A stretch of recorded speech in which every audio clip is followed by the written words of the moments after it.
میں اللہ تعالیٰ نے محمد صلی اللہ علیہ وسلم کو اپنا آخری رسول قرار دیا ہے، اس کے بعد اس پر ڈبیٹ ہی نہیں ہوتی۔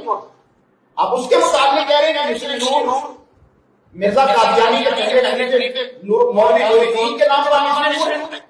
انا للہ و انا الیہ راجعون۔